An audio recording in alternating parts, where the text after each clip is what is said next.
Something is up in the air in Russia. Something very strange. Something is up in the air in Ukraine as well, but nothing strange. Ukraine, it's very clear what's up in the skies in Ukraine, in the air in Ukraine. Russian rockets, they fly every day.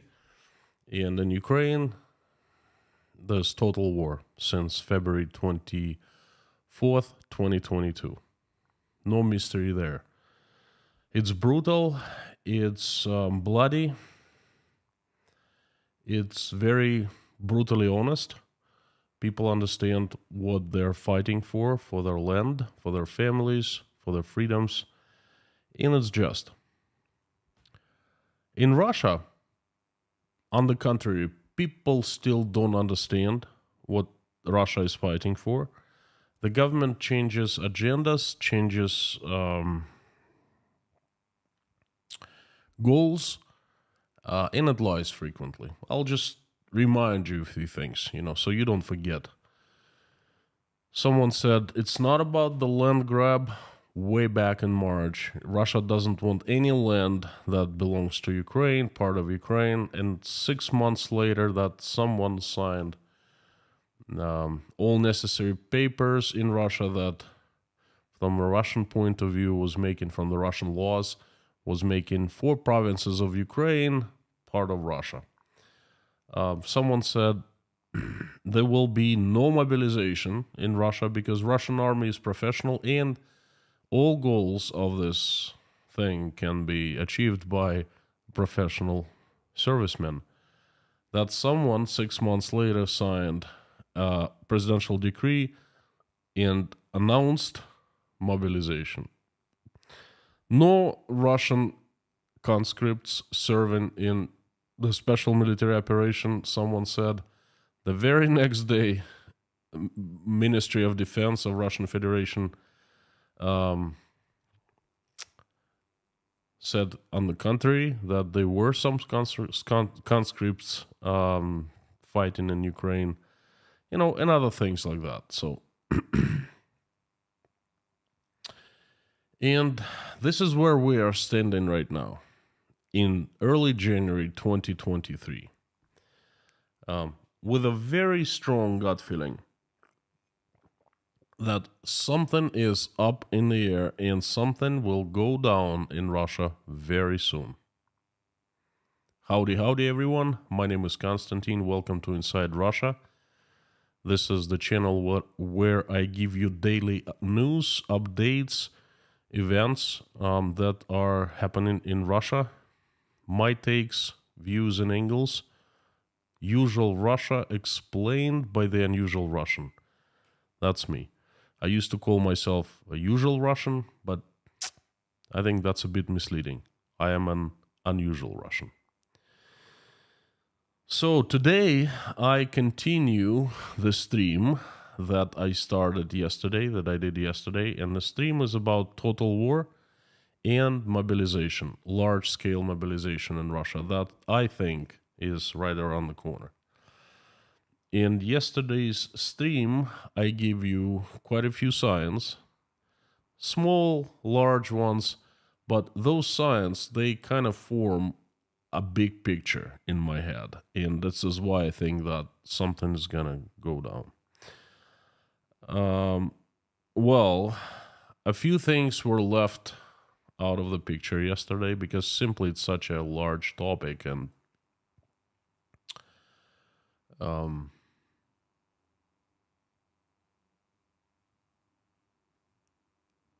I need more time. Yesterday's stream was 1 hour 40 minutes and I didn't cover everything. I just ran out of time. Basically, I gave you lots of science, not all, but lots, and I answered quite a few questions. Quite a few questions were left unanswered. There's just sheer amount of questions, and I would like to answer those today. And I would like to give you a few more science on very recent ones that kind of add to the picture that I'm painting.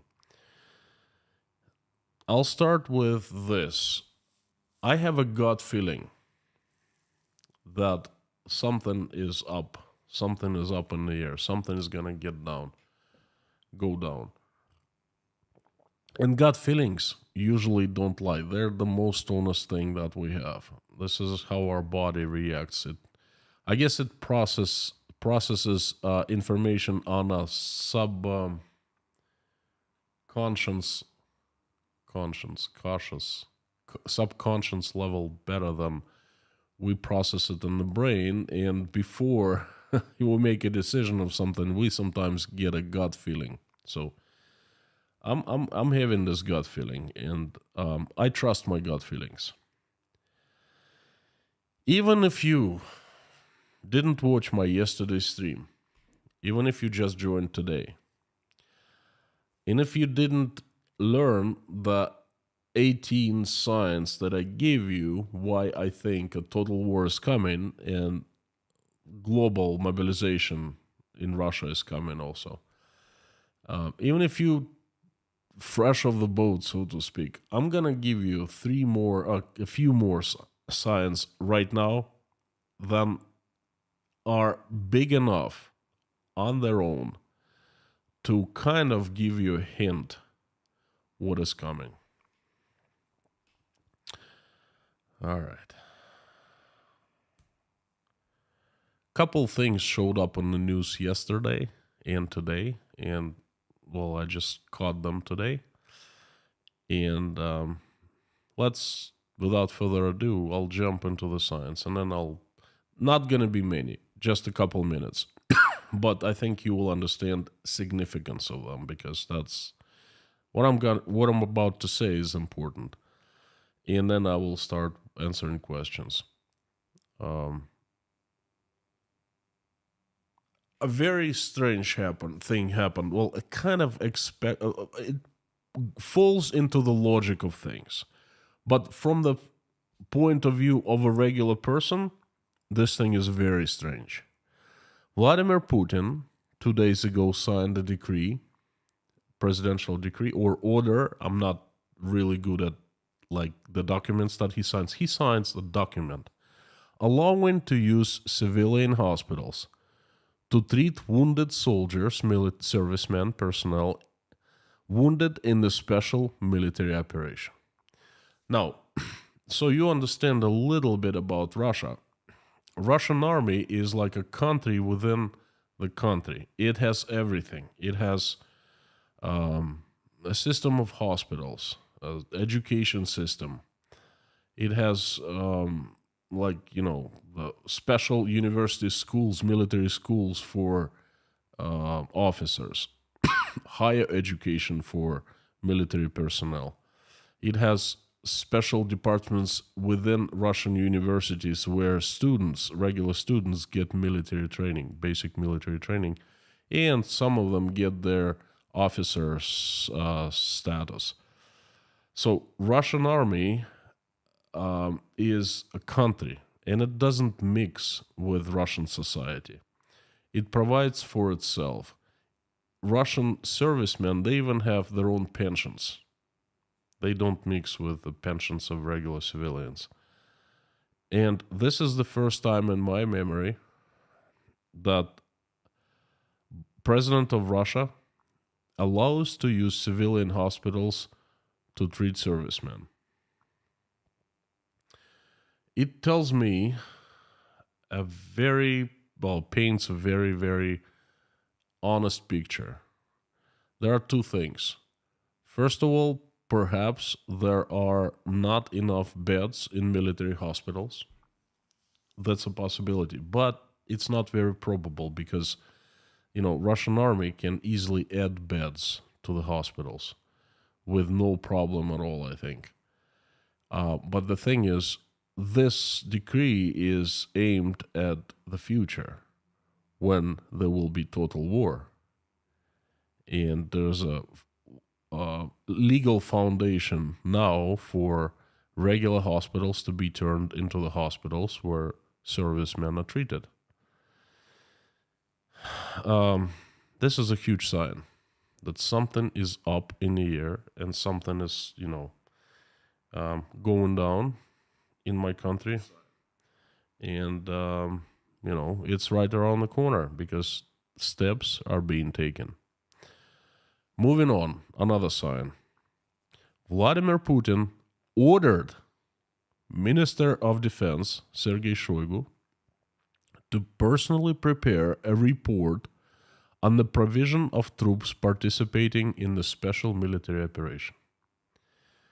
It was in the news and it was on television, but you see, Russian news, they divide information into important and significant and not so important and not so significant. Important stuff such as, stuff they usually use for propaganda, they show time and time and time again. They show on all channels. But the information that is not so significant, I mean, Russian government, Russian propaganda, they don't lie about actions of Vladimir Putin, but they downplay a lot. They're saying, yes, that happened, but they say it once, and it's like it's not a big deal. But it is a big deal. My friends, it is a big deal. This thing tells volumes to the ones who has eyes open and listens. That is a huge deal. Again, the president of Russia orders Minister of Defense personally prepare a report to the president of Russia where basically says how things are going with the provision of Russian troops with everything that is required. Two things. First, something has been going wrong, and Vladimir Putin wants to rectify it. Second, he wants to make sure that the army is prepared for further scalability, for huge mobilization. That is huge. That is, in my eyes, that is a sign. Not sign, but sign, Another thing, moving on, another sign. 2 days ago, Vladimir Putin signed a decree or presidential order or whatever this document on additional social guarantees and support for military personnel and other participants of the special military operation in Ukraine and their relatives. I guess in case the military personnel doesn't come back from Ukraine. This tactic in Russia is called sticks and carrots. On one side, they gonna just grab everyone. The laws allowing, the legal foundation is there, and the Russian person who refuses, well, basically has a choice to go to prison or to concur to the orders of the government, right? So, but at the same time, that's a stick. At the same time, they throw in carrots saying, hey, if you follow the orders, if you go and fight in Ukraine, then you will get support, you will get money, and your relatives will get money. Guaranteed, no problem there. We are beefing up the support for you and your families. And he also signed another document that, the document, a new law was introduced in the State Duma that provides support for widows of military personnel who died in Ukraine or killed in Ukraine. So that also is sticks and carrots, To me, that's a huge sign that Russian government is stepping things up. Moving on. Another sign that you probably have heard of, because a lot of people commented. Let me quote Russia's premier propaganda channel, Channel 1. I quote, reliable protection of our country from potential external threats. One of the most modern ships in the Russian history of the Russian Navy, the frigate Admiral Gorshkov, has entered combat service today, or combat duty, Ahead is a long sea voyage to the Atlantic, Indian Oceans, and the Mediterranean Sea. The president took part in the ceremony via video conference. Vladimir Putin emphasized how unique the weapons on board are. There are no analogs in the entire world. The weapon is called, the rockets are called the Caliber. Torpedo armament, and of course, are formidable zircons. According to the Minister of Defense, the launches of these missiles will be practiced during the exercises. First of all, this is not such a huge news. Well, this is a propaganda news, that's for sure. But this is not such a huge news from the military point of view, because Russia does not really have many modern ships. Moskva, that sank from waves, as we were told in Russia, in the spring of 2022 in the Black Sea, not too far from the Ukrainian border. It sank from the waves because the waves were too high. Was one of the modern ships, and I guess Admiral Gorshkov is also a modern ship, but Russia has nothing else, really. I have a couple questions. First of all, well, I don't doubt that there are rockets such as Calibers and Zircons on board.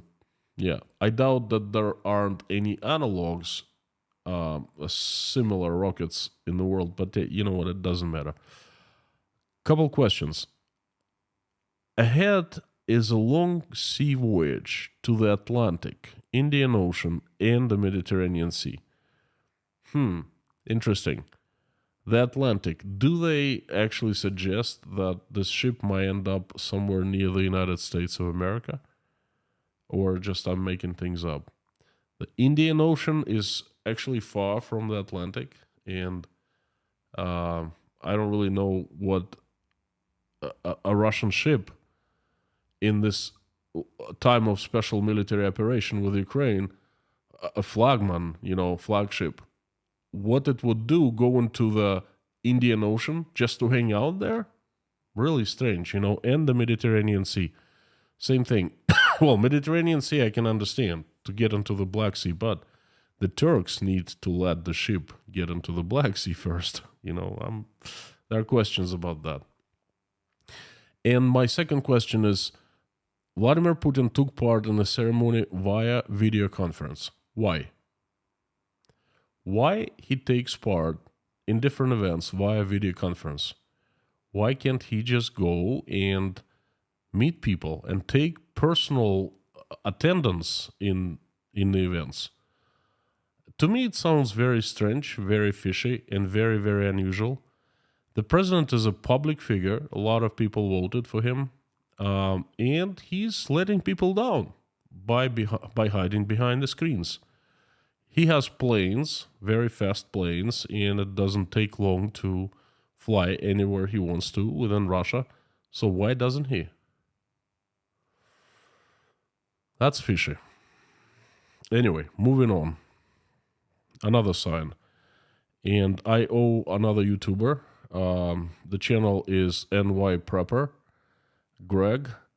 This information came from Belarus, and I learned about this information from NY Prepper channel. And this is a sign of a massive mobilization coming to Belarus. They have signs on at public places, on bus stops, on train stations, perhaps in the airport, that say the tickers that say all men of ages from 18 to 60 must report to their local mobilization centers just to verify the information. Again, this is a sign. In my eyes, this is a huge sign that something is going down, not just in Russia, but in Belarus. But you know what? Belarus is so dependent on Russia, and Lukashenko, he's basically being manipulated. They say jump, and he says how high. And if there are signs coming out of Belarus about the mobilization, that you better believe it. The Belarus is going to be on Russia's side, and it's going to mimic whatever Russia does. So that's another huge sign. Again, if you have not heard of any more signs, any other signs, these signs right here might convince you that something big, something like total war, and something like massive mobilization are going down in Russia.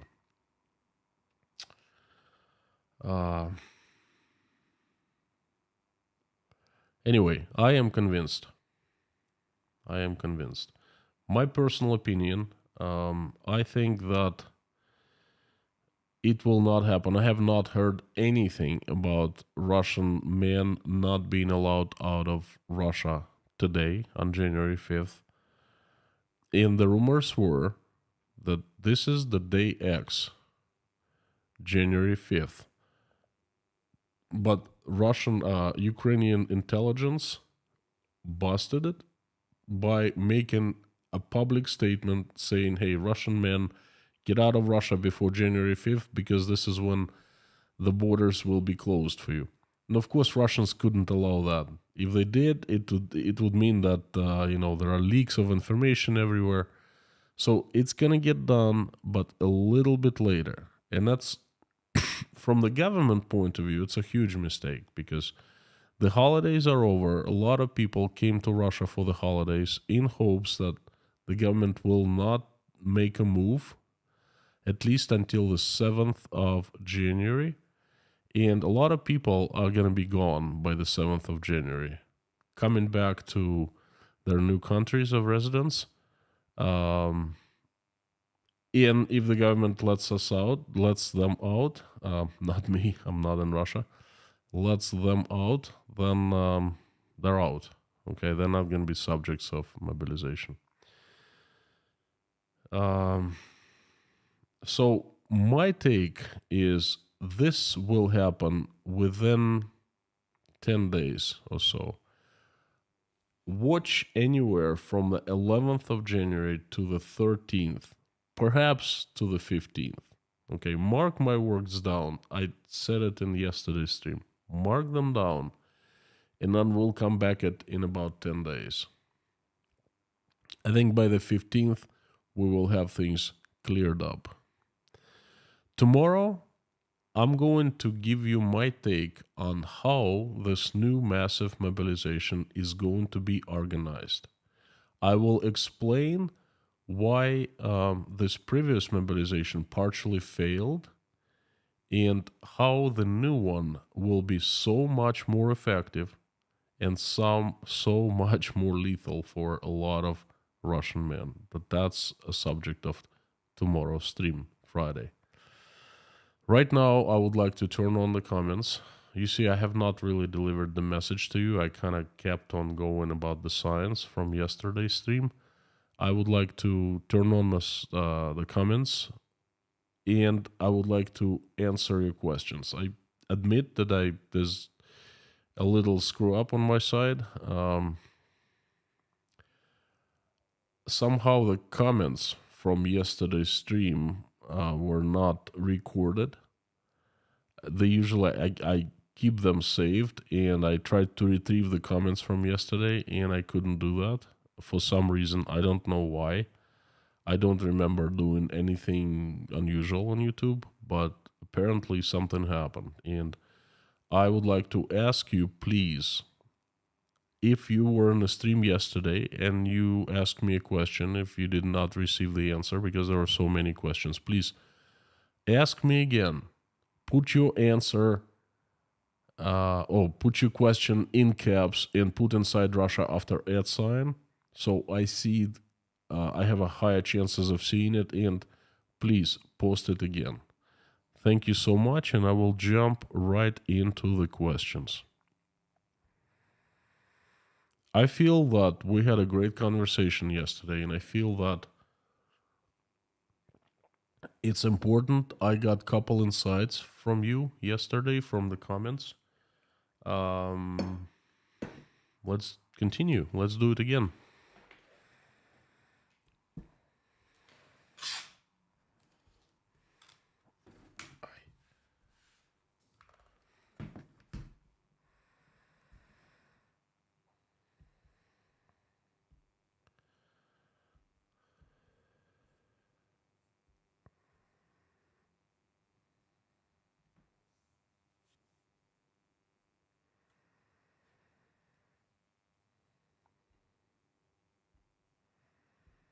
There you go. The comments are on.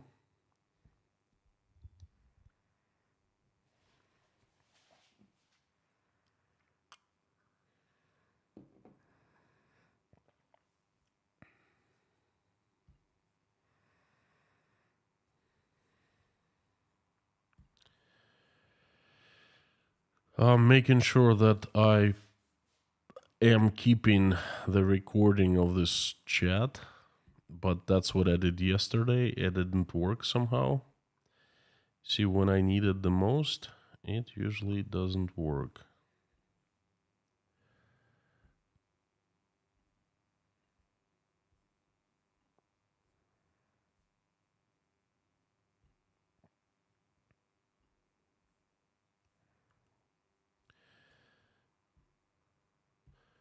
I see mods joining.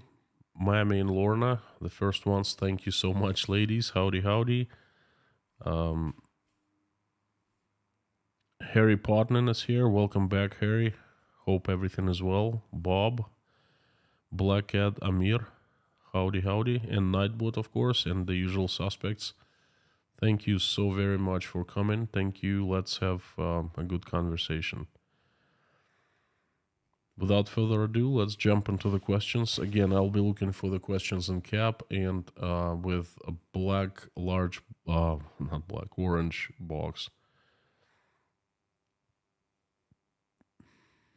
Stefan, howdy from Switzerland. Leeds, Yorkshire, 53 degrees right now. Same, John, same in Tashkent, was fairly warm, but sunny.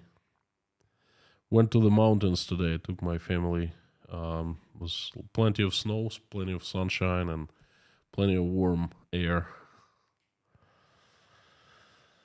Ron, first question. Knowing that they will go to prison if they don't go to war, how many Russian soldiers will just surrender after going over to the border? Ron, I don't know what to answer. I don't know how many soldiers will surrender or not surrender.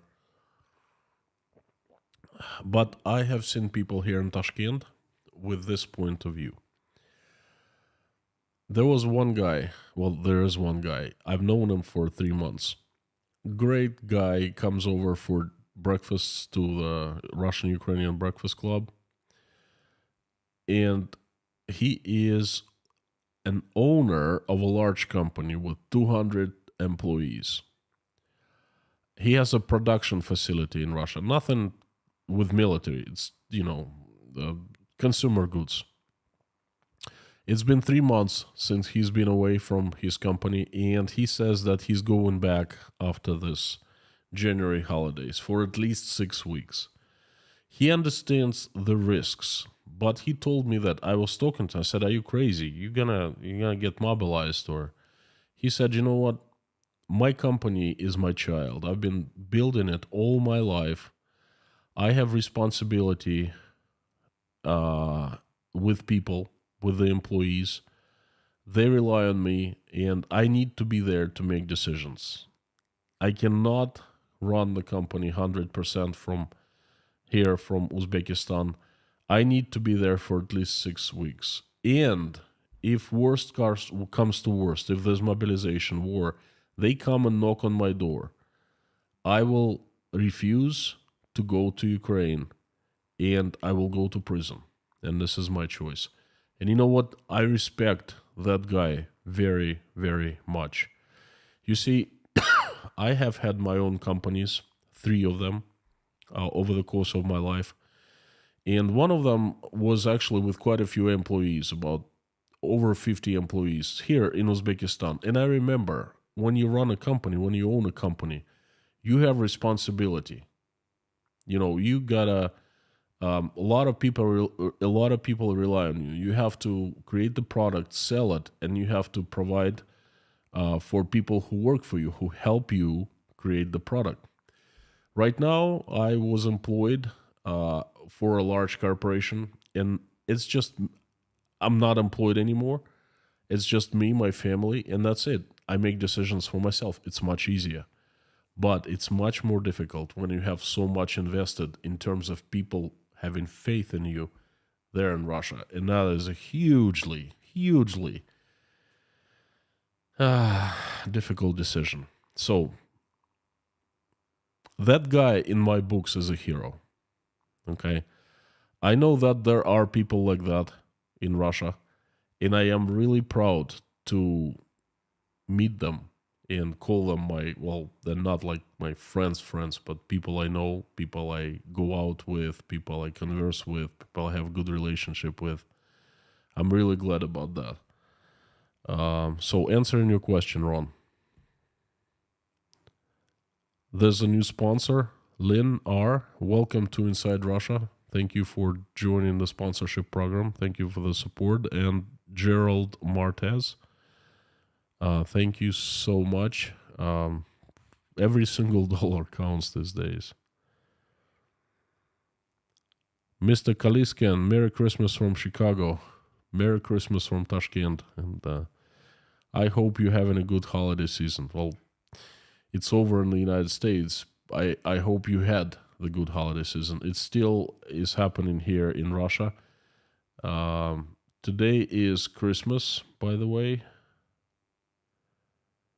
Wait a second. This is not... I'm confused about the dates. Today is the 6th. 5th in the United States. 6th in here in Tashkent. And then today is the Christmas Eve. And tomorrow, Christmas Day or whatever, day before Christmas. And tomorrow there will be Christmas. I want to make a stream about a message, a video about Russian Eastern Orthodox Church. And about, I will make it tomorrow because very bitter one. I would like to share something, my pain, okay? Anyway, later about that. Safety Harbor Firearms, I like the name. Howdy from Florida, howdy, howdy. Umberto Sansovini, hello from Milan. Milan is a fantastic city. Oh, I'll tell you a short story about Milan. I got lost so bad. Rented a car once, and I went to... from Milan, I drove down south to Liguria. There's outlet shopping mall, and then halfway between Milan and Genoa. And then we drove to Genoa just to hang out a little bit, and I drove back, and oh my gosh, I spent hour and a half driving around very center of Milan looking for the way to get to my hotel. And it was absolutely my worst, terrible... I'm very good with finding locations, you know. Something in my head is finessed, okay? I can look at the map and I know everything or where it's located. But in Milan, it confused me so bad. I contacted the cops. Well, I saw cops. They tried to explain me in Italian, of course, you know, I was speaking to them in English. Carabinieri. Then I actually ended up by going to a cabbie, giving him 10 euro, and following him. And he drove me right into my hotel parking lot. It was absolutely worst nightmare. But the thing is, the city I love so much. The Duomo, the shopping malls, and the castle, and it's just great city. The Alps are very, very close. Multidaki, howdy from Germany. Howdy, howdy. To photography. How big you think this conflict will be spread? I am from the Netherlands. I see not much people that see the problem. Not too many people that see the problem. I was thinking about just that.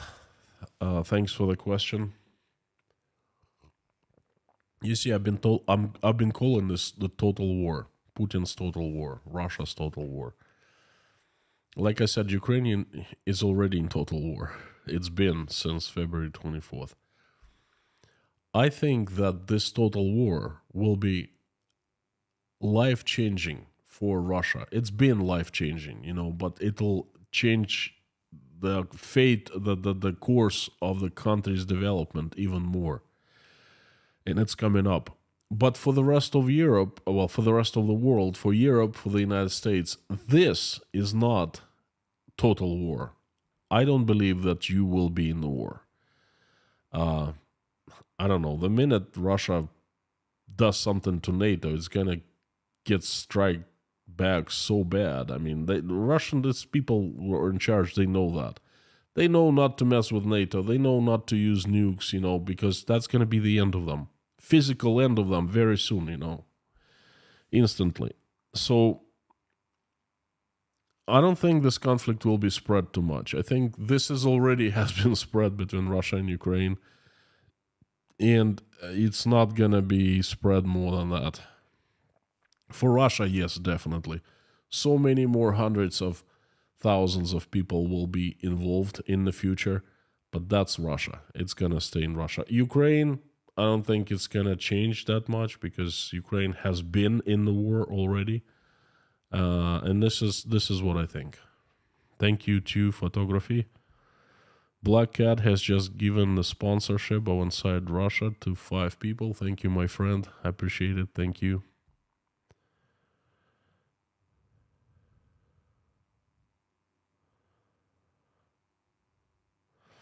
Lionel, missed your stream on Telegram. Tell us about skiing, please.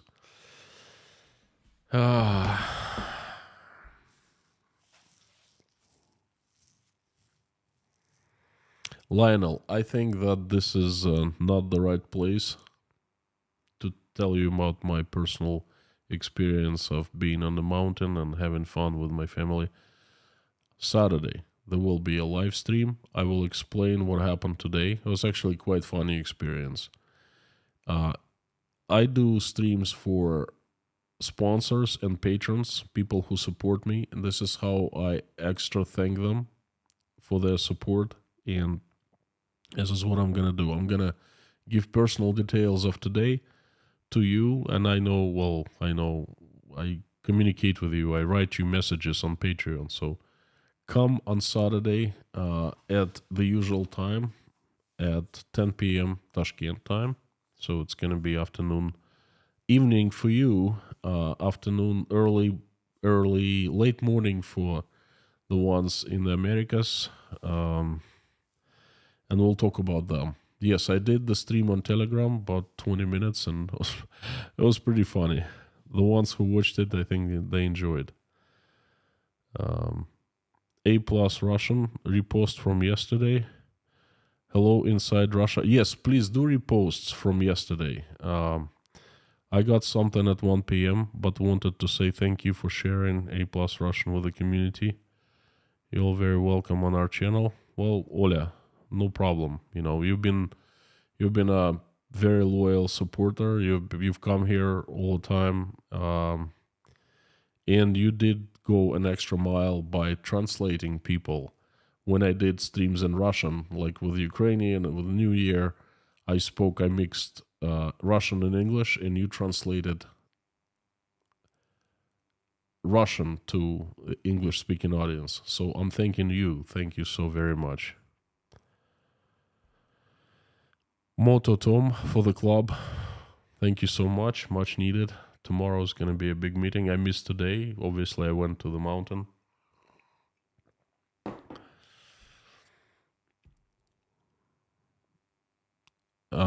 I will tell you in a few minutes. I'll tell you what we have planned for Sunday for the club.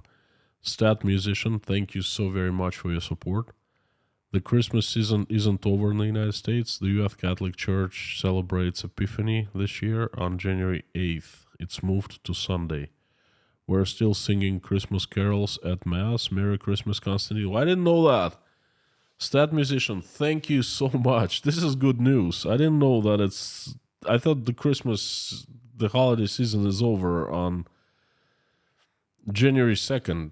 January 1st, everyone has off and celebrates kind of. And then I don't remember from living in Maine that we celebrate further into January. But good news. Thank you so much. Merry Christmas. To photography, thanks you for your answer, Constantine. I hope it will end in 2023 for Ukraine and for Russia. Mark my words. I think, but you mark my words. I think this will definitely end this year, okay? The conflict is going to be over one way or another. I think I know how this conflict is going to end. But again, it's just my thoughts. It's too early to share with you. Thank you so very much. Wanda, thank you so much. Thank you from the bottom of my heart. Thank you for the support. Well, thanks for being the usual suspect too. Thanks for coming. Wincaf, according to Inform Napalm, the ceasefire may be used for false flag attack on churches to justify full mobilization. Hope it's not true. According to Inform Napalm, I've never heard of Inform Napalm. The ceasefire may be used for a false flag attack on churches. False flag attack on churches. I cannot comment on that. I hope it's not true. I hope churches will be not attacked. But time will tell very, very soon. Again, mark my words. January 11th through the 13th. Perhaps 15th. I don't think that they need any false flag attacks. They have so many things they can justify it on already,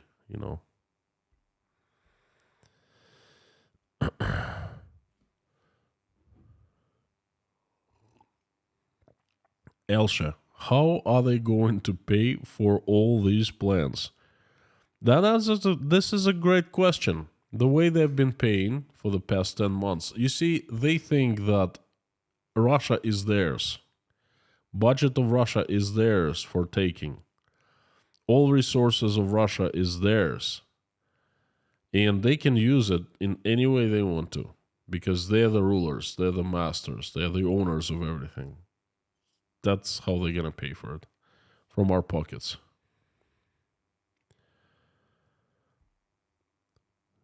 Caesars, thank you so much. If Ukraine ignores the ceasefire, how will common Russian folks react? Well, the ceasefire is a matter of two sides. If Ukrainians agree to ceasefire, I think they will cease fire. I don't really have a problem trusting Ukrainians. It's not the Ukrainians who've been the source of trouble, so to speak. You know what I mean? So I don't even know what to tell you. I think that if they cease fire, they will deliver. But you're talking about the ceasefire. Am I missing something? What ceasefire?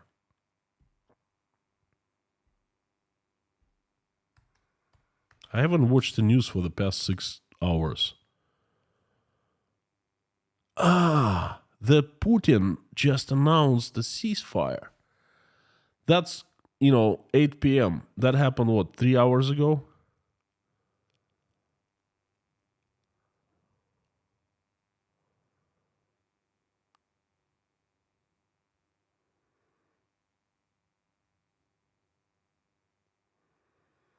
Mm-hmm.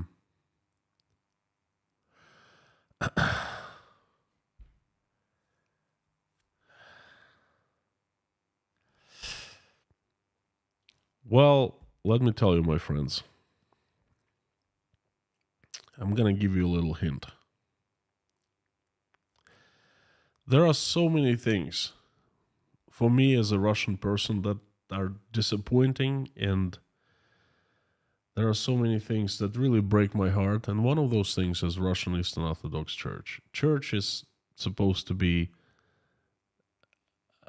a mediation between person's heart and God.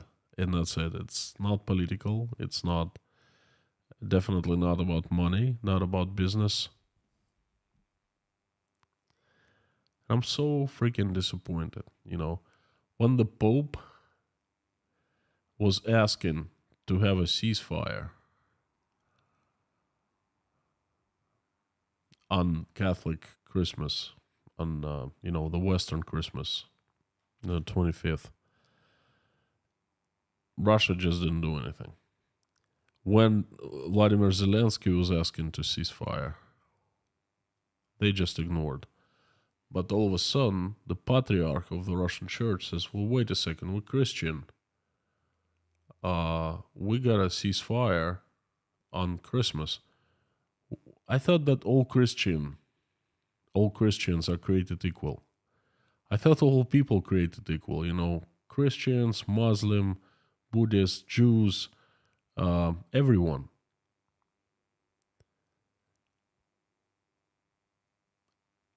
So we're doing the ceasefire on this Christmas on our day, but we don't really care about them celebrating Christmas 2 weeks before. What the? Like I said, I'm gonna make a separate video on that. I'm gonna tell you everything I think.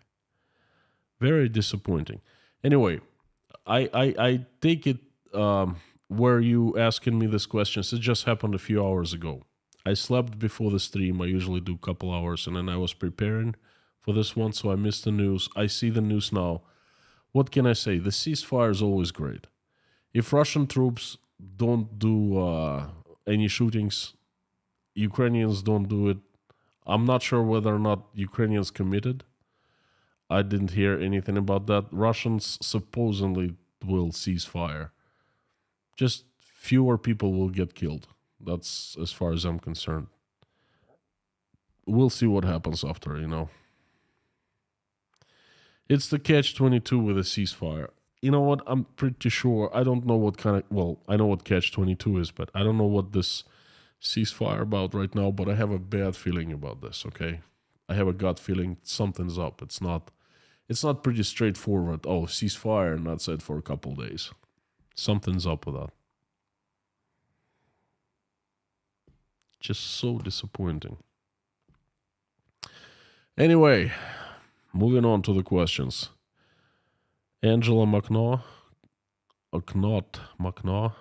good evening everyone from UK. You know how difficult sometimes it is to pronounce your names right? I apologize if I mess up sometimes. Try to read Russian last names. Sometimes they're complicated. Michael Schultz, howdy. Rock Gur. Lost the comment. Mark Hill, this conflict none of my country's USA business. Thanks for the support. Thanks for your opinion.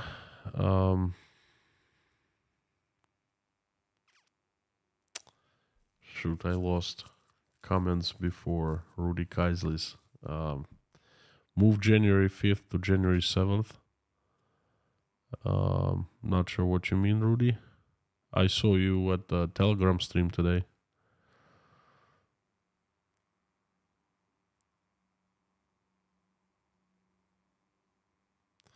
David F. Is the Russian Orthodox Church still Christian or independent? Well, it's Christian. It goes by the Bible, but it's broke off from, it's been banned from the Greek Church. There's like a world organization for Eastern Orthodox churches, and Russia is one, like a part of this organization, but they basically kicked out the Russian church some time ago. So I don't know how. It's Christian, and yes, it is independent at the same time. Sue Ross, how's the weather in Melbourne? Not bad. It's better than in Moscow, I think. Ellen, Inside Russia, howdy. I watch you talk every day. You are the single most important Russian representative right now. Thank you, Ellen. I certainly don't feel this way. I think there are much more important people, but thank you. I have learned so much about Russia and its challenges from you. Thank you. Well, thank you so much, Ellen. Do you think the military and people of Belarus are behind their president? It's hard to say if military is behind. Military is military. It can change mind at any time. Okay? It's a force on its own. We will see what happens to military when it's going to get blamed for all the problems that Russia has had in the past 10 or 11 months now. Military is forced to be reckoned with. But people of Belarus are definitely not behind the president of Belarus. Thank you, Nigel, for the question. Ice Vogel, total war is bad wording. and it's introduced by German Goebbels. Bad wording. Well, I mean, total war is this massive event that's going to be announced in Russia. You see, nothing's gonna change. Well, a lot of things will change, but we already are in total war here in the country. Okay, they're just gonna make it official, basically, and they're gonna change the few laws, and they will change the ways how they handle us, the citizens. That's pretty much it. The super chat from Tew Photography. I can tell that you speak. I can tell you that the speaks from person from Zelensky told there will be a ceasefire when Russia will leave Ukraine. Sorry for this info. Yes, I just read the news. Putin ordered the ceasefire, and Zelensky, not Zelensky, but the head of his office, Podolyak, replied that there will be ceasefire when Russia will leave Ukraine. Plain and simple answer, okay,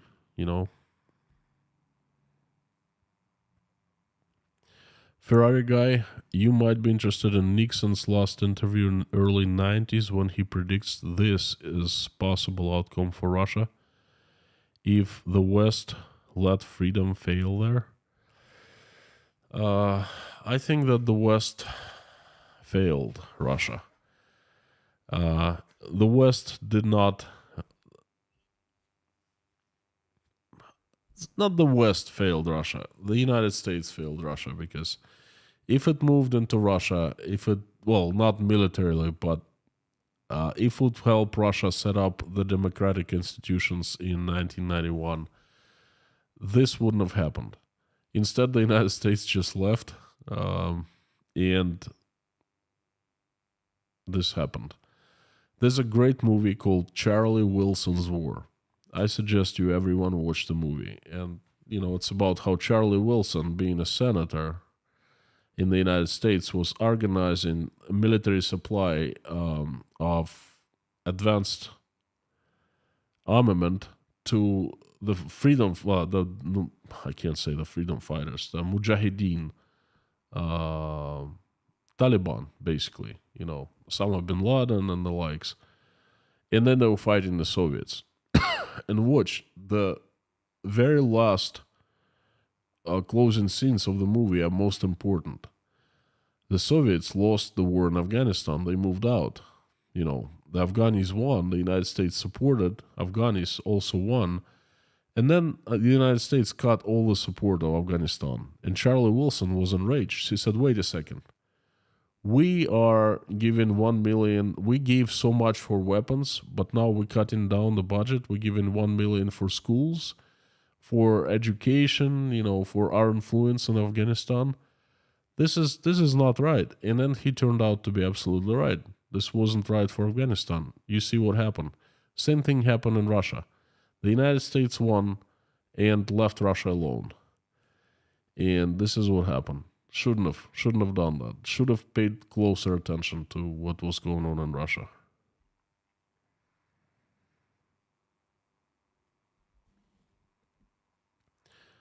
Matthias, do you see Russia escalating this war beyond the borders of Ukraine? No.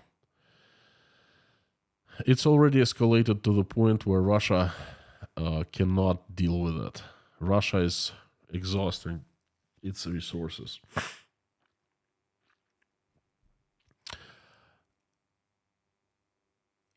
No, economy is in shambles.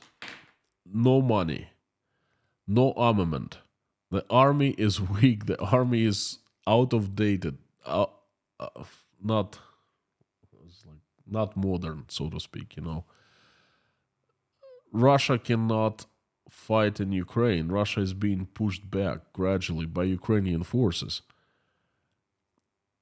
It cannot afford another war. It cannot afford to stay in Ukraine. It cannot afford to keep on doing what it's been doing. Okay, so I definitely do not see it escalating beyond the borders of Ukraine. And what I'm thinking is that the Russian politicians, Vladimir Putin and his buddies, they're frantically looking for a way out. I think they're using all their channels, informal, formal, to knock on Ukrainian doors and saying, hey, let's negotiate. Let's make a deal. Let's make a peace. I think that they're probably even trying to bribe people. But they need to stop this because country is going to disintegrate if they keep on doing that. Mobilization is going to be the last nail in the coffin of Russia. Okay. Banalist Orchard, howdy from Canada. NY Prepper is saying RF is planning on assassinating Lukashenko, installing puppet, and integrating Belarus into the Russian Federation. Any thoughts of insights? There are thoughts. I'm not sure if there are insights or not. I think this is a mistake.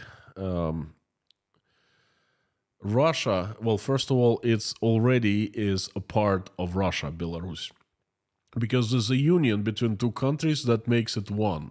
How do I say that? It's like the Commonwealth of two countries. Perhaps it's like the UK. There's Wales, there's Ireland, and so forth. Scotland. Russia and Belarus is one state already. Lukashenko is 100% dependent on Russia. Putin says jump, he says how high. Okay? They don't need to assassinate him. They just bought him. They gave him money, $9 billion, either 6 or 9 for the next year. And he's happy about that. He keeps on doing whatever they say. Instead, they're backing him up with military force. There will be no revolution in Belarus because if people rise up, Russian army will come in and squish them. Will put them back, so to speak. So I don't believe that there will be any assassination of Lukashenko. It's Russia's satellite. It's not even a satellite. It's a puppet. Basically, why would you need to get rid of your puppet? Rudy Kaisley, a question. U.S. House of Representatives now resembles the Duma, trouble picking in a leader. With all my due respect to you, Rudy, and all my love, U.S. House of Representatives is much better than Russian Duma. Trust me on that. Russian Duma is... I won't go there, but... I wish Russian Duma was like U.S. House of Representatives.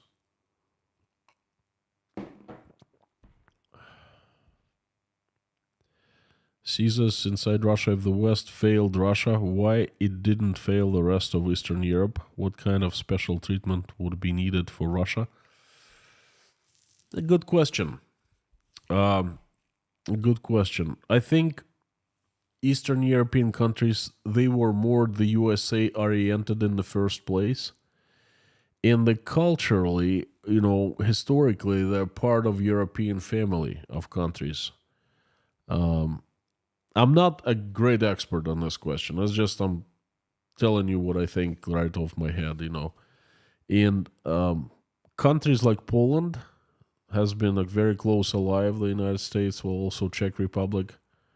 I don't think that Russia, the United States have left those countries. I think that they are smaller than Russia and they are easier to help. And I'd have to look into that. That's interesting actually. And Russia it has been claiming independence, although it was...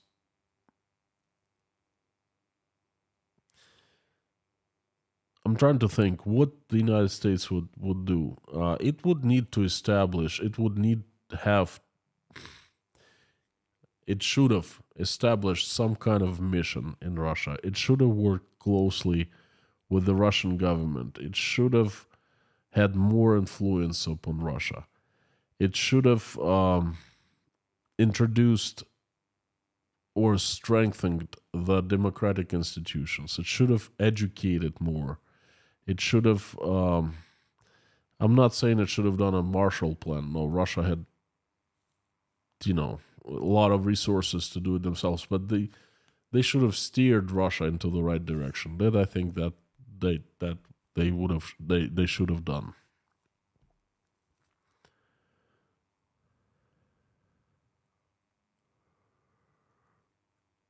Ragnar, do you think Russian troops may seek to enter the Baltics or Poland at some point? Russian troops just want to go home. Many Russian people don't understand why they're in Ukraine. Many Russian servicemen that have been mobilized, they don't understand what the heck are they doing there. I called my one of my family members, and he had a little bit of I wasn't drunk, but just a little, buzzed, and he started screaming at me. He said, "You're so much smarter than me. Tell me what the fudge we're doing in Ukraine." He said, "Well, what's going on? Why are you so upset about the whole thing?" He said that everyone around him just absolutely outraged. And a lot of people who have been called up, mobilized, they're absolutely outraged. They don't know what they're doing. They treated really bad by officers. They have no clue what they're fighting for. That's the biggest problem. To denazify Ukrainians, it's really hard to denazify if you don't see any Nazis in front of you, White lightning. No war can be justified and... sorry. So anyway, do you think Russian troops may seek to enter the Baltics or Poland at some point? No. No, no, and no. That would be absolutely insane. No war can be justified or unjustified at once. If ceasefire is justified, the war must end. If Putin has a brain, let him declare victory and send the army home forever. White lightning. It's a good thinking, okay? If Putin could somehow declare victory, it's been discussed many times in the Russian news, everywhere. I've discussed it in the streams. That's the problem. He cannot declare victory. What is the victory? Wait a second. You in September, in October, in the end of October, you annexed 4 provinces of Ukraine, made it Russia. Okay, is that victory? Perhaps it can be justified as victory. But you know what? You promised publicly to everyone, saying, we will never leave those provinces. We will never leave anyone behind. We will never leave Kherson behind. Kherson is to stay with Russia forever and ever and ever. And then freaking a few weeks later, you leave Kherson. You make an order. It's not like Russian troops were just kicked out of Kherson. They ran according to the order that Russian Ministry of Defense issued to leave Kherson.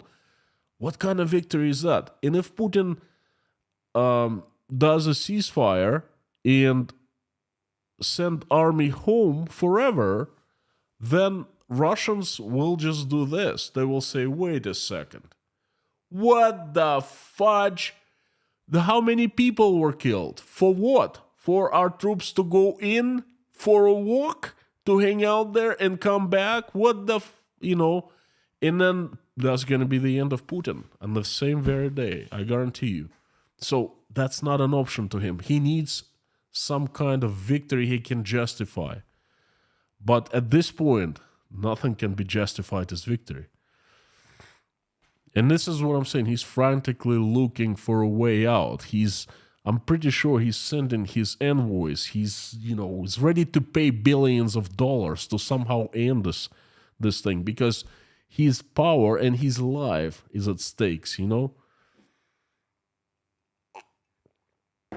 He's ready to do anything. He's ready to freaking supply nuclear weapon, uranium to the Iranians in exchange for ballistic rockets that they can, change the balance towards Russia, They would do anything to Chinese. They'd give up territory in order somehow to end this thing,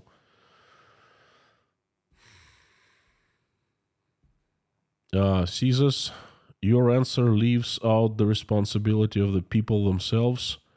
other Eastern Europeans really had to do their homework in the past 30 years. You're right.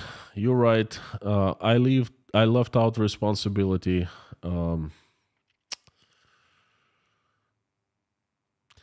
My slogan, I don't know. There are some values I go by in life. And one of the values is, I'm not sure if it's a value or something else, but this. Every person is the creator of his or her happiness or unhappiness. If a person is happy, no one is to blame but the person. If the person is unhappy, no one is to blame but the person himself. A lot of people actually they don't do that. They blame others on their failures, and that goes for countries as well.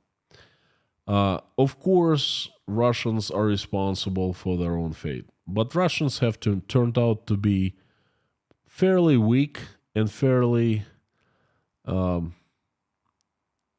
they succumbed to be led. You see what happened to Russians for generations. The commies, they made people. They took away in Russia, at least in the USSR, they took away their ability to make decisions on their own. They took out their ability to be active. Okay, instead, people had been conditioned for generations into follow the orders, follow your government. Government knows better, and things like that. And you can't change overnight. We still are the same, as it turns out to be, in 2023 as we were in 1988. Okay, and I'm talking about older people. The still conditioning is still there, and this is what has led partially into troubles. People, they failed basically, and if there was some help from the West, it'd be easier for Russians to actually turn the other way. I guess that's what I was trying to say. My personal opinion, I could be wrong. Again, I'm not an expert on this. I'm right now researching, trying to understand how the hell this thing happened. Definitely one of the reasons is something is switched off in heads of Russian people. They're not active, okay? They believe the government. They still do. But anyway, keep on coming back and I will definitely answer that question. It's not going to be in the stream, but I'm going to release a video about that. It's difficult. It's in the making, and it's really difficult. By the way, if you want to give me insights, email me. I would gladly think of your opinion, and perhaps something good will come out of it. Little Bad Wolf, why is it less embarrassing for Moscow to have sunk from high waves than from fighting against the enemy, especially when Putin has cast this inhonorable light since the beginning? Oh, no. This is not how it works. Look, the whole entire theme of this informational space in Russia until recently had been this. This is a small thing. The special military operation Don being executed by Russia's professional army, and Russian life of Russians is not affected. We're living same as usual before. What's happening in Ukraine shouldn't really concern you that much. Just take your popcorn, sit comfortably, and watch. You don't have to do anything. And Ukraine is so weak, Russia is so strong, Russian army is mighty. Ukraine can't put up a fight. And all of a sudden, Ukraine started putting up a fight. And what they did, they started silencing the bad news. They'd rather say, hey, you know what? this ship was not sank by the rockets of Ukrainians, but because of high waves, because of internal detonation. Because if they say that Ukrainians sunk that ship, then hard answer questions from Russian people would follow. Like, wait a second. So Ukrainians could do that. Perhaps it's not such an easy walk as you told us before. Perhaps it's not such a special military operation. Perhaps it's a war. Okay, things like that. So they've been downplaying. They even downplayed the bombings of Russian airports, military airports, saying it was an internal explosion of some kind and stuff like that. Crimea was a huge explosion. Said someone smoked a cigarette, They didn't say it was a drone attack or anything like that. So this is what they're doing. Caesars, another question. Inside Russia, common. The common or common?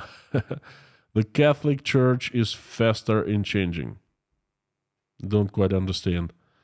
If you are suggesting that Russia is not fast in changing, it hasn't changed a bit in 30 years. And Russian people, and this is one of the revelations for me, okay?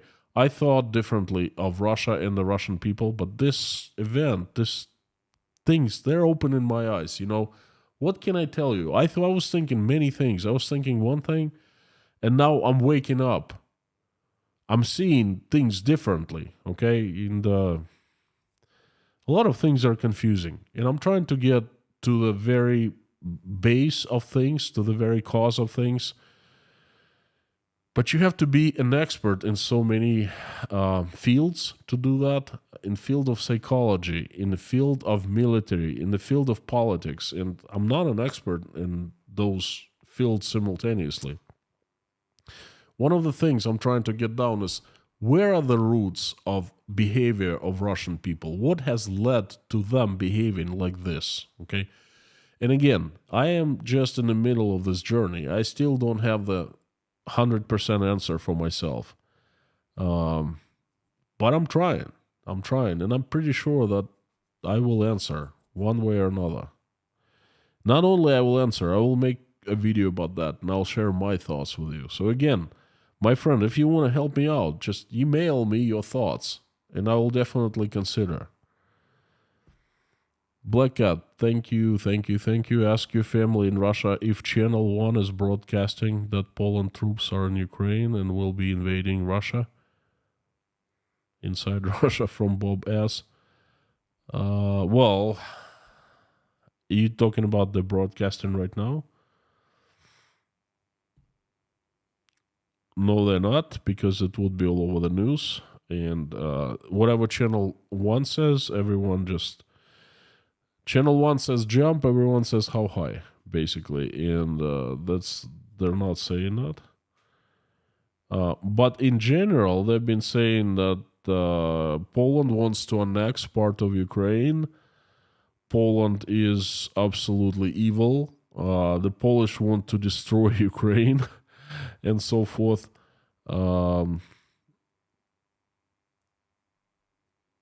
I've never heard of anyone in Russia say that Polish will be invading Russia. They're saying that they'll be invading Ukraine and annexing part of Ukraine, but not Russia.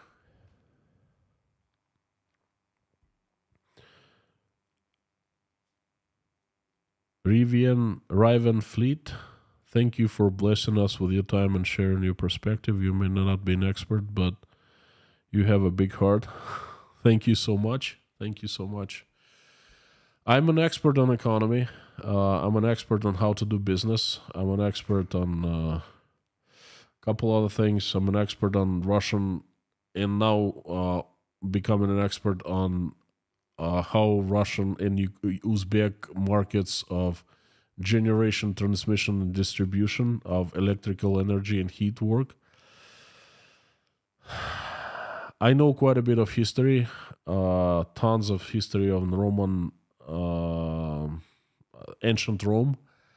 And now I know quite a bit of history on Russia because I studied constantly. I read and listen. But Psychology, not an expert, but I have decent amount of knowledge about, how people think and how they act and why they act and stuff like that. So anyway, thank you so much. Sending my love to you. Thank you. Blackad, Bob, member 2 months inside Russia. I sent you the link to that inside Russia. Not sure, Blackad, what you meant. I sent you the link to that inside Russia. To what? To what? Bob. I'm not sure what you sent me link on, but I'll check it out if you sent me email. John Lacken, welcome to Inside Russia. And Jason Carney, again, huge support. Thank you, Jason. Thank you so much. From the bottom of my heart, your yesterday's support, I took my wife and kid to the mountain, spent a little over $100, and I remembered of you, what I said yesterday. Yeah. So it was a courtesy of you. And I told Natasha as well, thank you so much, and thanks for today as well.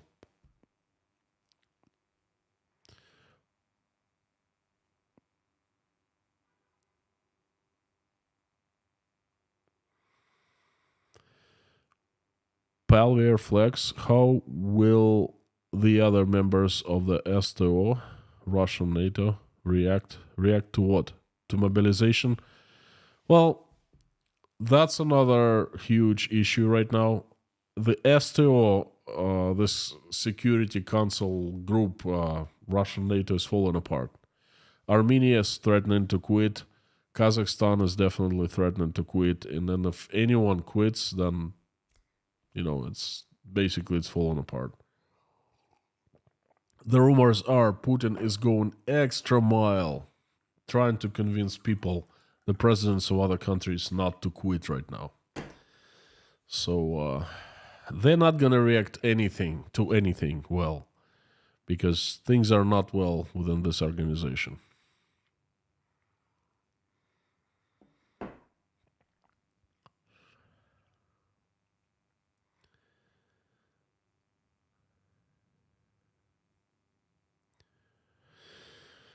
Marco, is that true that letters for second mobilization are already being sent to the Russians? I have not heard of any.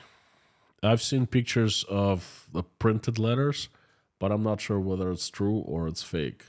We will, as soon as I hear about first people receiving such letters, you will be the first to know in the community post. Trust me.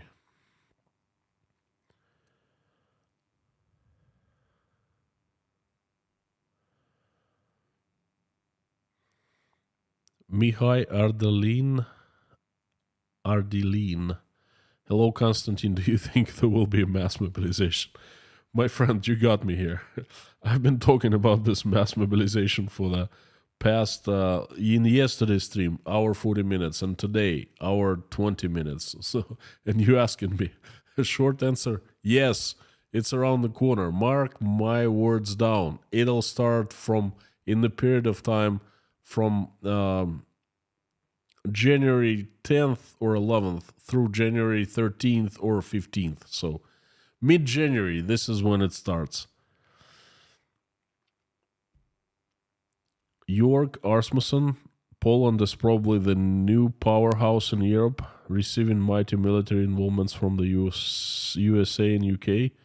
Not a bad thing, in my opinion. Poland is doing mighty good. Greetings to Poland. My greetings to Poland as well. I think is doing mighty good, and I think it's not a bad thing either.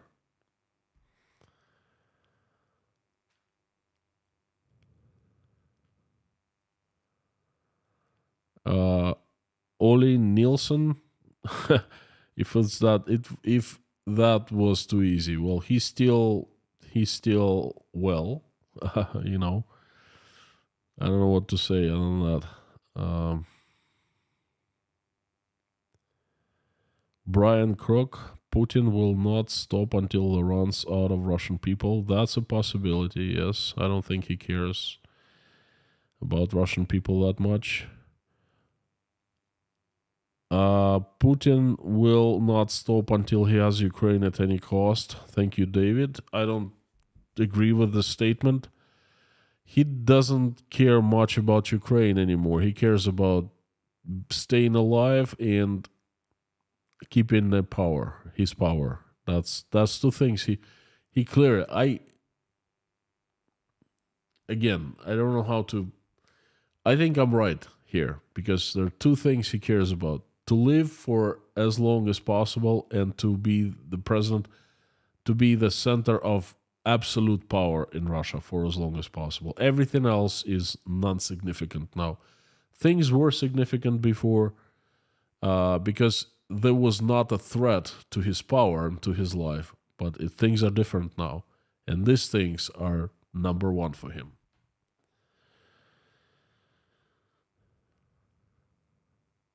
Ferrari guy, will they be able to equip and train all these new people, or will that simply be a non-issue as they attempt to use a mass of people to throw bodies to the situation? That answer has already been that question has already been answered. Look what is happening right now. The very same thing will be happening at the next stage. Number 2.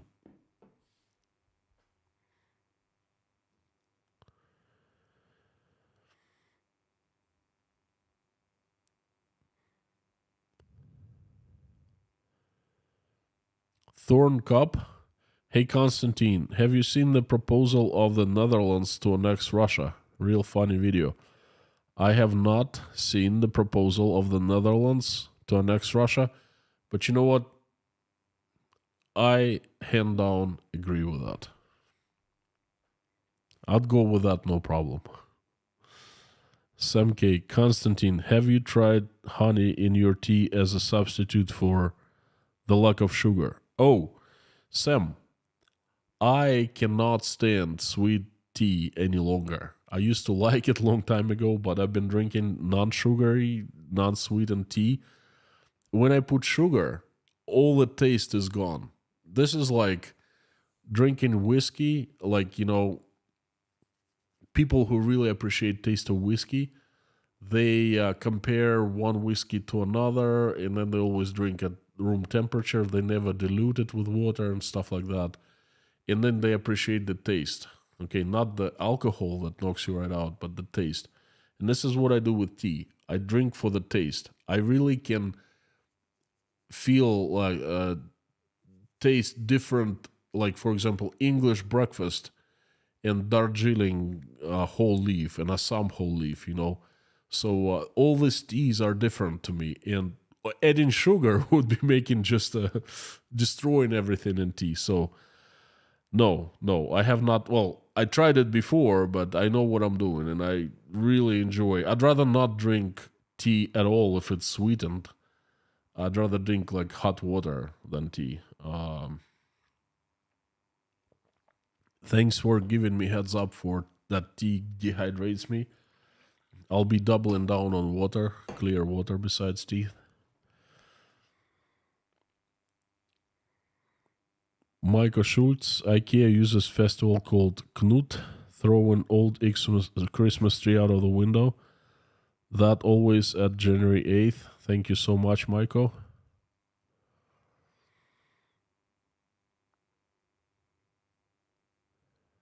Golden Griffon, howdy. Leonardinho, why Russian hates so much East European despite the fact we are really similar cultural, but for historical and self-survival, we just decide to leave Russia for the West.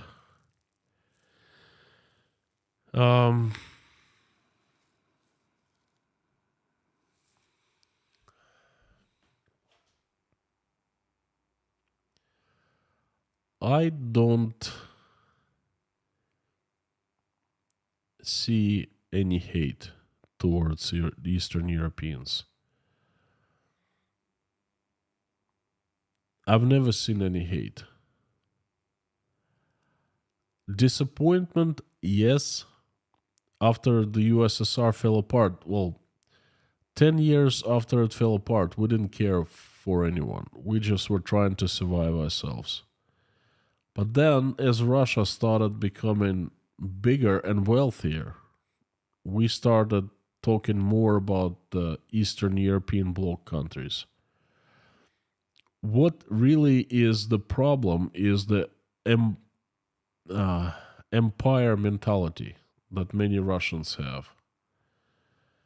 And I don't think it comes from the recent times. It comes from a couple hundred years ago when Russia was an empire and ever expanding empire. And I think Russia has just not recovered from that. And the Russians, I mean, not Russia, but the mentality of many, many Russians, they haven't recovered from that. They think that some people, I can't speak for all, they think that those countries, they have historically more connected with Russia than with the West. They're culturally more closer to Russia than to the West, and therefore they should be staying around Russia, orbiting Russia. Okay, but again, a lot of Russians make this one mistake that I don't understand why they do that. They think that the countries cannot choose what they want. I'll give you an example about Ukraine. They saying, well, look, Ukrainians have been hijacked by this Nazi government, by Zelensky. Ukrainians will be a victim of the West. The West will buy all Ukrainian land, and Ukrainians will suffer for that, and all of that. What I don't understand is, why do Russians care? Whoever leads Ukraine is business of Ukrainians, nobody else. If the West does something to Ukraine, I don't think it does, but if they say they do, it's between the West and the Ukrainians. What does Russia have to do with that? But somehow they think that it's up to Russia to poke its nose into some countries. Anyway, that's the best answer I can give you at this point. That's what I think. A lot of things I'm awakening to myself. And this is, well, I've known this for quite some time, but I'm seeing it much clearer now, okay? It concerns me so much more now. It's the best I could give you the answer. So there's no hate there, but somehow understanding that there should be orbit in Russia. In this, when they leave Russian orbit and they go to someone else's orbit, Russians get upset. Not all, but some. And definitely government is very upset with Ukraine. Social justice warlord, did you run away simply because you're afraid of America's Nazi empire? Did I run away from where? From Russia? Well, I ran away for one simple reason, because I was afraid to get mobilized, to be given a gun, an AK-47, and to be given an order, official order, by Russian authority to go and kill Ukrainians. And this is what I ran away from. My choice would be to stay in Russia, and if that happened, to refuse the order and to go to prison, which I don't really like to go to Russian prison. And I would not go to Ukraine to kill Ukrainians. I would never do that. So this is where I ran away from.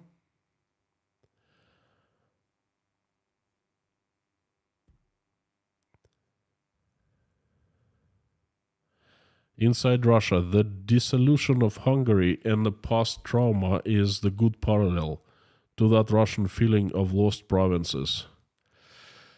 Look, it's really hard for me to process what you're saying right now, because I'm this quick blitz question and answer mode. But what you're writing right now is, I gotta think more about that. So if you could please email me describing, okay? That'd be really good. I made a screenshot of what you wrote, and I'll think about that after the stream. Thank you very much, Rhonda Richer. Welcome to Inside Russia, a new sponsor. Rabbit Bill, hi from Tbilisi. I'm an American guy here with my lady and her 20-year-old son from St. Petersburg. Like you, we left Russia. Well, my friend, I'm very sorry that you were forced to leave Russia under these circumstances. I wish that Russia was peaceful and welcoming, and you wouldn't have to leave it. But I understand where you stand in right now. I understand what is Georgia undergoing right now. There are like tons of Russians. It's overloaded with people, and a lot of people getting upset about that. I also understand, and sorry.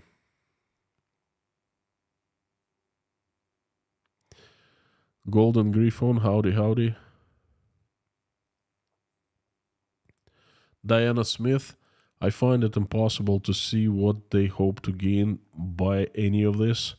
Is it just extreme posturing in an impossible position? If you mean Russia attacking Ukraine,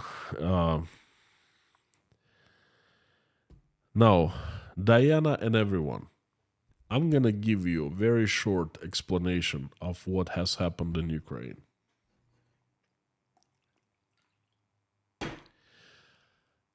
I think it's fairly close to the truth.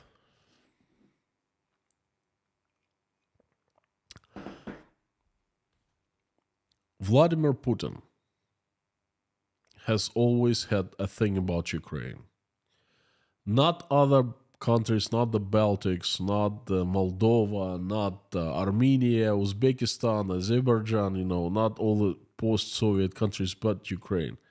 Somehow he either felt betrayed that there was Orange Revolution on Ukraine. There was something happened.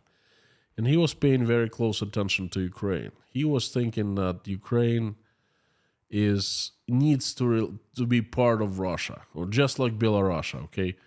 Everything else can be outside of Russia, but Belarus and Ukraine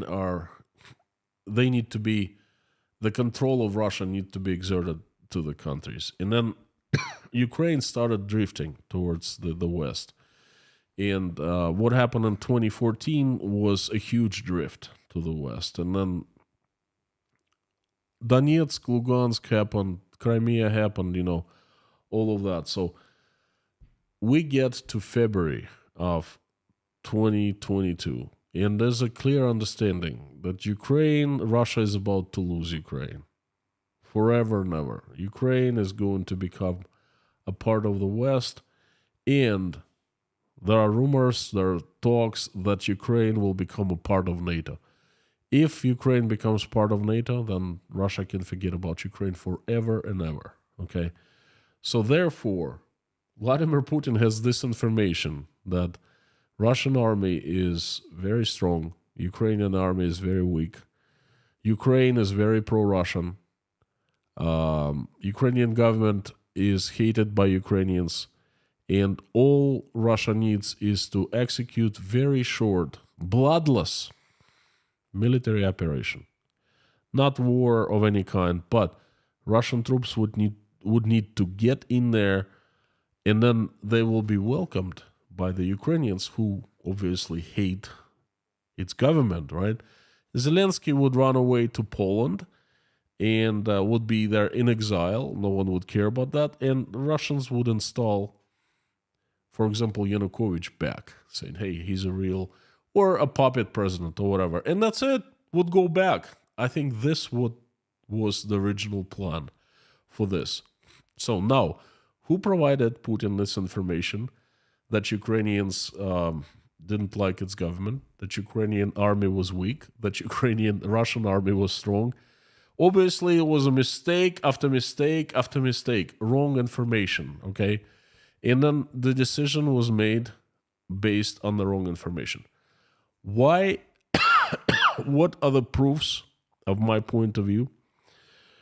You see, the first couple days when Russian troops entered Ukraine, they didn't start shooting at the Ukrainian military. Um, they were precision strikes on the airports, so the Ukrainian warplanes could not take off.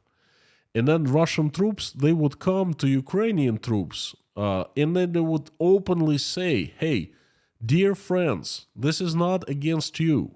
Please, do not resist us. Please, like, put the white, like, give us a sign, like, I don't know, turn onto a certain channel, tell us, confirm that you're not going to be resisting. We will not touch you. It's not your war. It's against your evil government. You know, things will go back to normal. Please just stand by, and you will return to your normal duties very soon. It's not against you. Everywhere, Russian troops, Russian army was messaging this to Ukrainians. This is fact. I heard that, first 2 days. And basically, Ukrainians were telling, you know what? Go and make love to yourself, right? And right from the very first day, things did not go as planned. And then they basically went out of control. And no strategy, just tactics. Day after day, change of plan, they do this, they get the result that they don't want to and stuff like that. So I think this one whole thing, the Ukrainian campaign, was a huge mistake. And I think right now he regrets so freaking much that he got himself into this mess, basically. Because, look, what would have happened if Russia wouldn't attack Ukraine? Nothing. Russian economy would be strong because it would be still selling oil and gas. Vladimir Putin ratings were high. His power would be non-threatened. He would still be, the absolute power holder of Russia, and everything would be great. And then he would be the president until, 2034. Now, look at where he is finding himself 10 months after, okay? His chair he's sitting on is shaking like you wouldn't believe. His life is in danger. You think he would have done that if he would have, he could have a chance to time travel and make that decision again? Russia has nothing to gain in Ukraine. This is the simple, true answer. Nothing. Russia does not need Ukrainian land. Russia does not need Ukrainian people, does not need resources. Russia needs Ukraine as a peaceful neighbor. That's it, to trade with.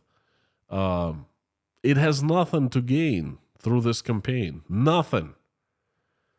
They're saying, we're protecting our people. What people? Ukrainian people? Ukrainians who have been living in Ukraine for the past 30 years, that they speak both Russian and Ukrainian? Yes, they do. Well, most of them did, at least. But, we're protecting our Russian-speaking. This is BS, okay? So anyway, my friends, this is what I think about this whole thing. And then that's the answer to your question. That's what Russia has to gain in Ukraine from this campaign. Nothing.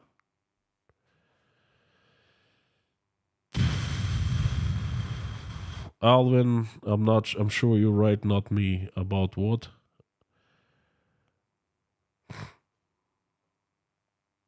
Jeffrey, yes, about 3 a.m. in Tashkent. Well, I don't go to bed until 4 a.m. every day anyway, because I can't go back so right after the stream.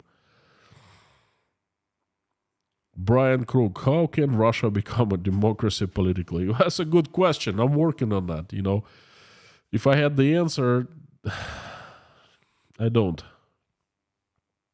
Chris, I had heard from other Russian YouTubers on propaganda music from artists like Shaman, and I actually like some of the musics.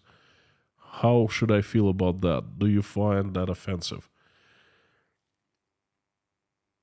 I find it offensive.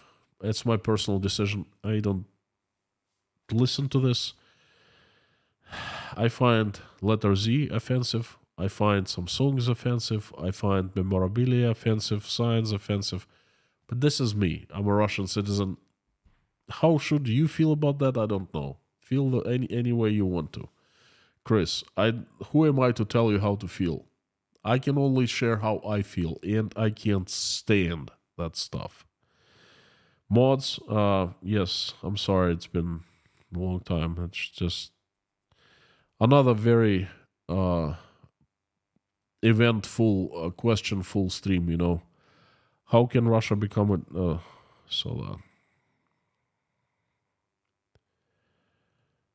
Dory, Russian naval ship in Indian Ocean is either guarding Russian oil tankers to India or to help Chinese Navy harass Australian and American navies.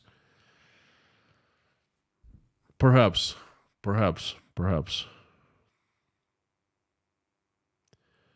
Ragnar, could Kiev take over Moscow and restore Kievan Rus? Highly doubt it. Susie Mailer, conscientious objector. Not sure what it is. Craig Hughes, Constantine, you did not run away from Russia. You strategically moved on. Thank you, Craig, but I did run away. I was forced, not by the government. The government didn't kick me out, but it gave me a choice whether to go kill Ukrainians or to go to prison. Okay, and I ran away from both choices, so... And it's a very sad situation. Brother Randall, totally agree with you about the church. Very sad situation again.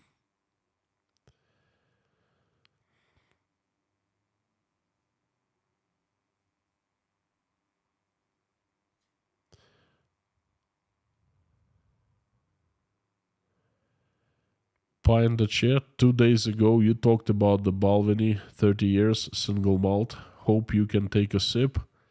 Well, I'm not that rich. Dmitry Medvedev is. Okay. I think he sometimes takes a sip or 2 or 3 or 5 or 100 or whatever, you know. And then once he takes quite a few sips, he starts writing. And boy, he is the writer. And don't we love reading his writings, you know? You know we like you. Thank you so much, Jesus. Thank you. You know what? I just want to tell you that there are some answers I cannot give. I can only share what my thoughts are, and some things that I am wrong about. And I change my opinions over time. It's just I always say about that. I never hide it. And no matter how I am ashamed of previous opinions, I always bring out in public. And some things I'm just learning about. That's all. And this whole thing about the relationship with Eastern European countries and why Russians have gotten to this mess and what are the true reasons and the roots, that's what I'm learning about bit by bit. I've already gone through so much information. I read what other people say. I compare with what I have seen with my own eyes. I compare with my relatives, friends, people I know, and stuff like that. So I'm trying to come up with my own opinion. Phil Locke, thank you so much from Switzerland. I appreciate your support. Thank you.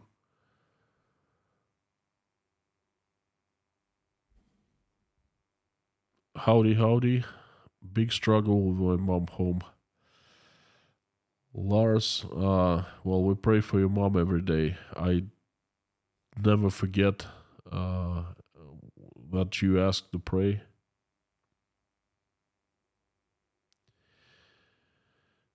Diane Bayanov, I'm not made of this material to become a president. To be the president, you have to lose your soul. You know, you have to love power so much. So you have to make hard decisions. I'm not.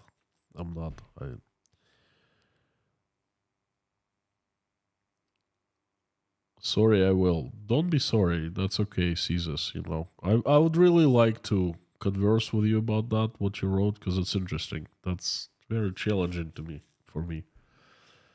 What is your opinion on the involvement from the USA? Do you think that the USA is helping Ukraine? Well, obviously, it's supplying. So, what kind of question is that? It's supplying, officially supplying HIMARS, and HIMARS is the game changer for Ukraine. It has been the game changer. It's supplying so much military. It has a land lease. It's supplying so much armament to Ukraine. Of course, it's involved. But the thing is, it's Ukrainians' business. People of Ukraine decide who to get involved with or not. But plain and simple. Fuyama, hope Constantine ran a far enough distance from Russia. No, I have not. I can tell you that right now, I have not. I don't feel 100% safe. But you know what? I can't really not talk about things I talk about anymore. It's just the options are to go to war straight or first to prison and from there to war. Susanna, you're right. You're right. I thought about that. You're right. They force people to go from prisons to go to fight in Ukraine. That's gonna be another stream we discussed with Natasha today in details. My wife is such an inspiration to me. She helps me so much, giving me ideas, and she gives me food for thoughts. So, A. Cohen, you're absolutely right. You know, WL, thank you so much for your support. I will keep it up, I promise.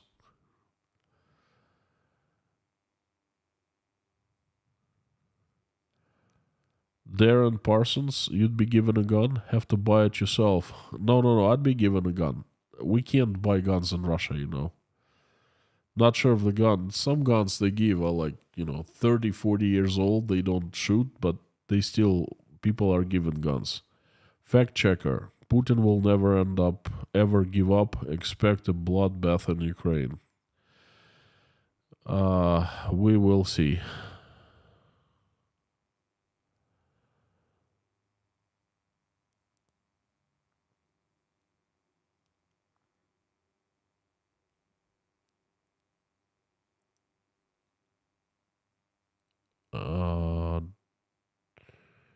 Dive Crew Canada. I will try to find your question.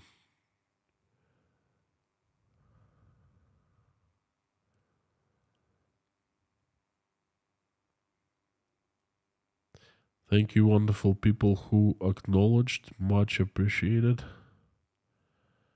Dive Crew Canada.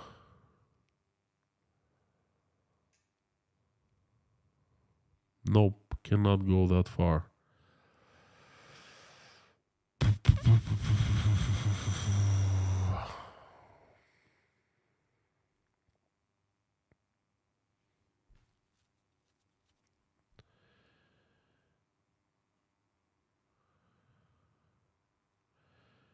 Mihai, do you think that China will invade Taiwan and that could start something big? China will invade Taiwan. Can Russia support it? I don't know. I'm not a great expert on Taiwan-China relationship, but I know as much as you do. And Russia can be forced by China to help. China will simply blackmail, saying, if you do this, we do this for you, and then Russia will just have nothing to do but to concur to China. My friends, thank you for staying extra time. Let's pray. It's I'm got carried away a little bit because good questions, very intense questions. So thank you.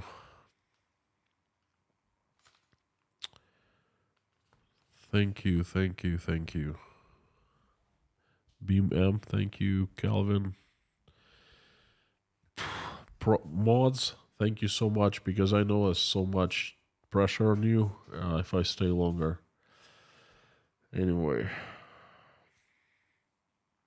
I'm inviting everyone to join to pray. Let's do it.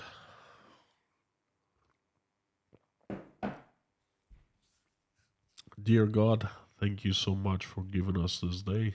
Thank you for putting food on our tables. Thank you for giving roofs over our heads. Thank you for surrounding with people who will love and who love us. Please help our children, keep them healthy and safe, and help us, their parents, to grow them in the way when they become adults, they will make this world a better, nicer, kinder, and more peaceful place. And they will never fight each other. Dear God, please help stop the bloodshed in Ukraine. The country has suffered so much. People have suffered so much. Please reach out and touch hearts, heads of the decision makers. Fill their hearts with love. Do whatever needs to be done so they wake up. They get terrified of what has happened, and they will stop the bloodshed. This needs to be over. Please help. Help Ukrainians, help Russians, help all people in the world. This has to stop. Please help all the Ukrainians who have been affected by this bloodshed, by this tragedy. Send them strength, send them recovery, soothe their souls, please. Answer their prayers and make their wishes come true. Some people are in such dire situations, I don't even know what to wish them. I rely on you, dear God. Please, you know them better than I do. You know their situations much better. I'm just asking for help for them. Provide help the way you know what kind of help to provide. Please send everyone an angel, everyone who is in Ukraine, so the angels will keep everyone out of harm's way and not one single drop of blood is shed anymore. Please help my country, Russia. It's been hijacked by the demons, and they've been very strong, and they've been running the show.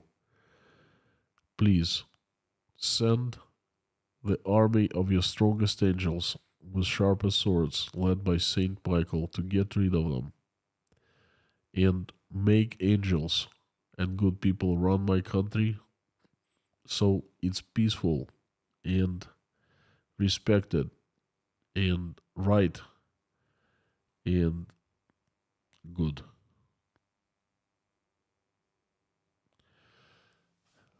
Please help those who are hungry, who are homeless, who are struggling with their fate, who are sick. Please send them help. Send help to those who are traveling. Safe travels to them. Send help to those who are seeking for asylum. Those people are very vulnerable and they definitely need your help. Please help those who are helping Ukrainians, opening their homes, wallets, hearts. God bless those people. Please give us all peace. We want to live with happiness, with peace. We don't want to go and kill other people in any war.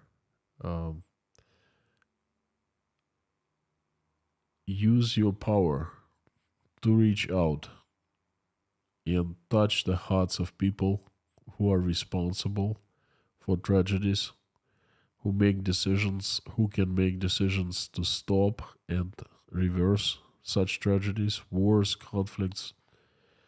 We need your help in doing so. We need peace. We need to live with our families, provide to our families. We need to work hard. We need the opportunity to worship you, pray you. Um, please help us with that. Apparently, we are weak enough on our own to be able to do all of that. Please help all pregnant women who are deciding whether to keep their babies or not. Reach out and talk to them so they make the right choice. Thank you so much for giving us opportunity to come into this group, into this community. And thank you for not only bringing us to this virtual community, but thank you for letting people opportunity to start friendships in real life and meet in real life and talk in real life, help one another in real life. Thank you for opportunity to thank you for help bringing us together here every single day. Thank you for opportunity to pray together. So please, I'm asking you to help everyone who is praying along with me right now or just simply watching us pray. Help them. Please answer their prayers and make their wishes come true. I would like to ask for a few people who reached out and asked for help. Please help Joy, Cherise, and the family, Shirley, Debbie, Jen Allen, Finola, Lars Hendrik's mother, Lisa's son and husband, the highwayman, Essie from the Scottish Isles, Outlander and family, Yelena, Natasha, Jake, Michael, Oля, Dasha, Sky, Bonnie, Galina, Igor, Karen from Maine, Janice, Janine, Michael Milkowitz, Marlene, Paul Bins, Rudy Kaisley, Richard, Mallory M, Dirk James Rhodes, Brittany S, Lars Henrik, please send him strength, Hannah and her children, Richard Burris, Angelic at Life, N2K, Scan Family's grandson, Grace, Barb, Randolph, Nelly and Arkady and Yuri and everyone who is in Mykolaiv, Ukraine right now, Harry's family, Verlinda's niece, Ian James, Doug, Rafaela From, and Anna, Priscilla, Michelin, King Nero, Gaby Hyman, Donald, Deborah, Lisa's son, Jade, Allison Dave Moyer, Terry Scrugg, Janice Burgess, Maureen M. and her sister, Mr. Hanson, Heidi, Bob, Tony, Kayleen, Rob, Omel, Jennifer, Matt, Ashley and family, Mr. Dean Spooner and his church called Our Savior Lutheran Church, Lisa Cumrian, Jacob, Adam Oliver, Treasure, Kyle's wife, Grace Philosophy, Maggie, Carmen's sister, Vladislav and his father, Sergey, please send recovery, Susie Myler, Gina Wayfarer, EMS paramedic Liz, Karen from Maine again, Lori Miles' husband, Sherry, Layla, Philip's mom, and a few children, Cadence, Maverick, Sebastian, Coulter, Theo, Madi, and Irina. Please send them recovery and help their families. Give them strength, please. Also asking for all children in Ukraine who have been affected by this tragedy and all children in Russia. All homeless children, please send everyone help. Thank you so very much, dear Lord Jesus Christ. Amen. My friends, thank you for another stream, super long one, 2 hours. Mods, thank you. I appreciate you've done so much today. Thank you.